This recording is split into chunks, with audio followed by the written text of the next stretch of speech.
Hello વિદ્યાર્થી મિત્રો, હું તમારું માનવ ક્લાસીસમાં ફરી હાર્દિક સ્વાગત કરું છું. તો આપણે આઈડિયલ સ્વા પોથીનો ધોરણ 7નો સમાજનો 5મો પાઠ જોવાનો છે. તો ફટાફટ આપણે ચેનલને લાઈક, સબસ્ક્રાઇબ અને શેર કરવાનું ભૂલતા નહીં ખાસ કરીને. તો ચાલો આપણે સોલ્યુશન સ્ટાર્ટ કરીએ. તો 5મા પાઠનું નામ પહેલા જોઈ શું છે, તો કે આદિવાસી એટલે કે અનુસૂચિત જનજાતિઓ એને કહેવાય છે. તો પહેલા એના વિકલ્પ જોઈએ આપણે. આદિવાસીઓ ખાલી જગ્યા અને ખાલી જગ્યા તરીકે પોતાનું જીવન નિર્વાહ કરતા હતા. તો કે શિકારી અને પશુપાલન. સમકાલીન ઇતિહાસકારો અને મુસાફરોએ ખાલી જગ્યા વિશે બહુ ઓછી જાણકારી આપી છે. તો કે જનજાતિઓ. વર્તમાન ઇતિહાસકારો જનજાતિઓનો ઇતિહાસ લખવા ખાલી જગ્યાનો ઉપયોગ કરે છે. તો કે મૌખિક પરંપરાઓ. આદિવાસી સમૂહ માટે શું સાચું છે, તો કે એ અને બી એટલે કે પ્રકૃતિ પ્રેમી અને પ્રકૃતિ સર્વધર. 13મી અને 14મી સદીમાં પંજાબમાં કઈ જનજાતિ મુખ્ય હતી, તો કે બીસી તો ખોખર અને કખર. ઉત્તર પશ્ચિમ ભારત તો બલોચ જનજાતિ અને પશ્ચિમ હિમાલય તો ગદ્દી ગડરિયો. પછી છે ચેર જાતિ પર પોતાનું પ્રભુત્વ સ્થાપિત કરનાર મુઘલ બાદશાહ, તો કે ઔરંગઝેબ. પછી છે ભારતના ખાલી જગ્યા નામના વન પ્રદેશમાં રહેનારી પ્રજા કોણ તરીકે ઓળખાય છે, તો કે ગોંડવાના. ગઢકટંગાના ગોંડ રાજ્યમાં ખાલી જગ્યા જેટલા ગામડા હતા, તો કે 70,000. ગોંડ રાજા અમનદાસનો પુત્ર ખાલી જગ્યા હતો, તો કે દલપત.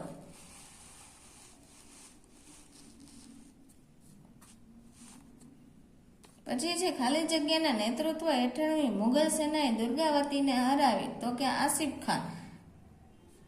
ગઢકટંગા રાજ્ય ખાલી જગ્યાના વેપાર દ્વારા પુષ્કળ ધન કમાતું હતું, તો કે હાથી.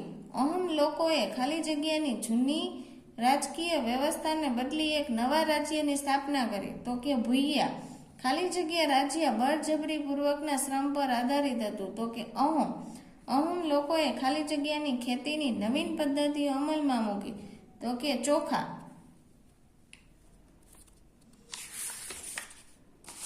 હવે પાછા તમને એની ખાલી જગ્યા આપેલી છે.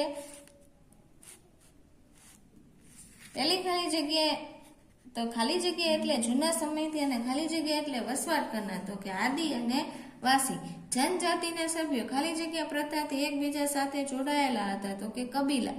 જનજાતિમાંથી આવનાર અને અકબરનો મનસબદાર ખાલી જગ્યા હતો, તો કે કમાલ કા ગખર. મુલતાન અને સિંઘમાં અનુક્રમે ખાલી જગ્યા અને ખાલી જગ્યા જાતિઓનું આધિપત્ય હતું, તો લંઘા અને અર્ધુન.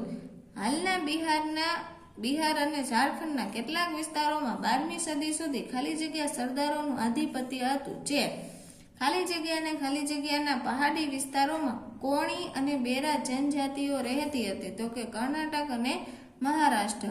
ગોંડ જનજાતિ ખાલી જગ્યા ખેતી કરતી, તો કે સ્થળાંતરિત.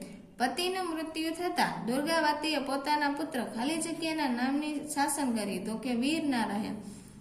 અહમ લોકો હાલના ખાલી જગ્યાથી આવ્યા હતા, મ્યાનમાર. 17મી સદીમાં અહમ લોકો ખાલી જગ્યા અને ખાલી જગ્યાનું નિર્માણ કરી શકતા હતા, તો કે દારૂગોળો અને તોપો. ખાલી જગ્યાના નેતૃત્વ હેઠળની મુઘલ સેના સામે અહમ રાજ્યની હાર થઈ, તો કે મીર જુમલા. અહમ સમાજમાં કુળને ખાલી જગ્યા કહેવામાં આવતું. ખેલ. અહમ રાજ્યમાં ખેડૂતને ખાલી જગ્યા દ્વારા જમીન આપવામાં આવતી, તો કે ગામના સમાજ. ખાલી જગ્યાના સમયમાં હિન્દુ ધર્મ અહમ રાજ્યનો મુખ્ય ધર્મ બની ગયો, તો શિવસિંહ. અહમ ભાષામાં રચવામાં આવેલી ખાલી જગ્યા ઐતિહાસિક કૃતિ હતી, તો કે બુરંજી.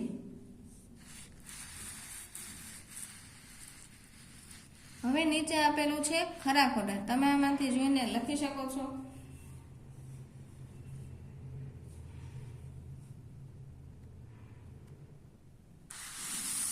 આ બાજુ પણ આવેલા છે હજુ. હવે નીચે તમને 1-2 વાક્યના પ્રશ્ન જવાબ આપેલા છે. પહેલો પ્રશ્ન છે અનુસૂચિત જનજાતિ એટલે શું, તો કે ભારતના બંધારણમાં પરંપરાગત સંસ્કૃતિનું રક્ષણ કરતી વિશિષ્ટ આદિવાસી જાતિઓને અનુસૂચિમાં સામેલ કરે છે. આ જાતિઓને અનુસૂચિત જનજાતિઓ તરીકે ઓળખવામાં આવે છે. બીજો પ્રશ્ન જોઈ ભારતના આદિવાસીઓએ કઈ બાબતમાં પોતાની આગવી ઓળખ ઊભી કરી છે, તો કે ભારતના આદિવાસીઓએ તેમના વિવિધ ઉત્સવો, રૂઢિ પરંપરાઓ, ખોરાક, પહેરવેશ, બોલી, ચિત્ર, સંગીત અને નૃત્ય કલાઓ જેવી બાબતોમાં આગવી ઓળખ ઊભી કરી છે. આદિવાસીઓ પર સૌથી વધુ અસર કરતા પરિબળો કયા હતા? તો કે જંગલ અને પ્રકૃતિ. હવે છે સામાન્ય રીતે આદિવાસીઓ ક્યાં નિવાસ કરતા હતા? તો કે જંગલો, પહાડો, રણ અને દુર્લભ જગ્યાએ નિવાસ કરતા હતા. હવે છે જનજાતિ સમુદાય શેમાં શ્રદ્ધા ધરાવે છે? તો જનજાતિ સમુદાય પ્રકૃતિ તત્વ અને જુદા જુદા સ્વરૂપે દેવી દેવતાઓમાં શ્રદ્ધા ધરાવે છે. કયા કારણોને લીધે નવા કલા કૌશલ્ય ધરાવતા લોકોની આવશ્યકતા ઊભી થઈ? તો કે બદલાતી અર્થવ્યવસ્થા અને સમાજની જરૂરિયાતો વધતા નવા કલા કૌશલ્ય ધરાવતા લોકોની આવશ્યકતા ઊભી થઈ. ભારતના ઉત્તર પૂર્વ ભાગમાં કઈ જનજાતિઓનું પ્રભુત્વ હતું? તો કે ભારતના ઉત્તર પૂર્વ ભાગમાં નાગા, કુકી, મિજો, અહોમ વગેરે જનજાતિઓનું પ્રભુત્વ હતું.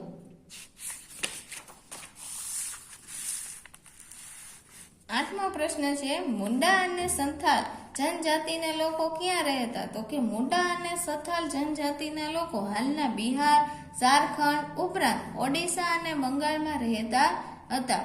ભીલ સરદારોના રજવાડા ક્યાં હતા? તો કે ગુજરાત અને મધ્યપ્રદેશમાં. હાલમાં ગોંડ જનજાતિ ક્યાં વધુ વસેલી જોવા મળે છે? તો કે છત્તીસગઢ, મધ્યપ્રદેશ, મહારાષ્ટ્ર અને આંધ્રપ્રદેશમાં. ગોંડ જનજાતિ દલપતે કોની જોડે લગ્ન કર્યા હતા? તો કે મહોબાના ચંદેલ રાજપૂત રાજાની પુત્રી દુર્ગાવતી સાથે લગ્ન કર્યા હતા. અહોમ લોકો ક્યાં વસ્યા હતા? તો કે અહોમ લોકો અસમની બ્રહ્મપુત્ર નદીના ખીણ વિસ્તારમાં વસ્યા હતા. પાઇક કોને કહેવાતા હતા? તો કે અહોમ રાજ્યમાં જે લોકો પાસે રાજ્ય માટે બળજબરીથી કામ કરાવાતું તે લોકો પાઇક કહેવાતા હતા. હવે છે 14મો પ્રશ્ન અહોમ જનજાતિના પુરુષો ક્યાં કાર્યો કરતા હતા? તો કે પુરુષો યુદ્ધમાં સમયે સેનામાં જોડાતા, જ્યારે અન્ય સમયમાં ખેતી અને સિંચાઈ વ્યવસ્થા જેવા સાર્વજનિક કાર્ય કરતા હતા. શરૂઆતમાં અહોમ લોકો કોની ઉપાસના કરતા હતા? તો કે શરૂઆતમાં અહોમ લોકો જનજાતિઓ દેવતાઓ એટલે પ્રકૃતિના દેવતાની ઉપાસના કરતા હતા. રાજા દ્વારા કોને જમીનનું દાન આપવામાં આવતું? તો કે રાજા દ્વારા મંદિરો અને બ્રાહ્મણોને જમીનનું દાન આપવામાં આવતું હતું. હવે આપણે જોવાના છે ટૂંકમાં અવતર. પહેલો પ્રશ્ન છે જનજાતિ જોવા મળતો સામૂહિકતાનો સિદ્ધાંત સમજાવો. તો કે જનજાતિના સભ્યો કબીલા પ્રથાની એકબીજા સાથે જોડાયેલા હતા. તેઓ જીવન સામૂહિક જીવનનું હોવાથી તેમની અર્થવ્યવસ્થામાં પણ સામૂહિકતાનો સિદ્ધાંત જોવા મળે છે. તેઓ જમીન અને જમીન પેદાશ પર સંયુક્ત રીતે અધિકાર ધરાવતા હતા, એટલે કે જમીન કે જમીન પેદાશ પર કોઈ એક વ્યક્તિનો હક ન હતો. જમીન અને જમીન પેદાશની વહેંચણી પોતાના બનાવેલા નિયમોને આધારે પરિવારોમાં કરતા હતા અને આથી જ આ સમુદાયોમાં સામાજિક સમાનતા જોવા મળતી હતી. હવે બીજે આપેલો છે કારણ આપો. વર્તમાન ઇતિહાસકારો જનજાતિઓ ઇતિહાસ લખવા મૌખિક પરંપરાઓનો ઉપયોગ કરે છે. તો કે જનજાતિઓનો ઇતિહાસ લખવા માટે કેટલાક અપવાદો બાદ કરતા લેખિત દસ્તાવેજો મળતા નથી. વળી સમકાલીન ઇતિહાસકારો અને મુસાફરોએ પણ જનજાતિઓ વિશે બહુ ઓછી જાણકારી આપી છે, પરંતુ જનજાતિ પ્રજા પોતાના સમૃદ્ધ રીત રિવાજોનું અને મૌખિક પરંપરાઓનું રક્ષણ કરતી હતી અને પોતાની નવી પેઢીને આ પરંપરાઓ વારસામાં આપતી. આ મૌખિક પરંપરાઓ જનજાતિઓનો ઇતિહાસ લખવા ઉપયોગી હોવાથી તેનો ઉપયોગ વર્તમાન ઇતિહાસકારો કરે છે. ચાલો બીજો પ્રશ્ન જોઈએ. આ બાજુ આદિવાસી સમુદાયનું જીવન કઈ કઈ બાબતો પર નિર્ભર હતું? તો કે જીવન વન પેદાશ, તેમના સ્થાનિક રીતે થતી ખેતી ઉપર નિર્ભર હતા અને કલા કૌશલ્ય ઉત્પાદિત કરતી સાધન સામગ્રી, પશુપાલન પર તેમના જીવન નિર્વાહમાં અગત્યનો ભાગ ભજવતા હતા. ગુજરાતના આદિવાસી પ્રજાના પોશાક વિશે જણાવો.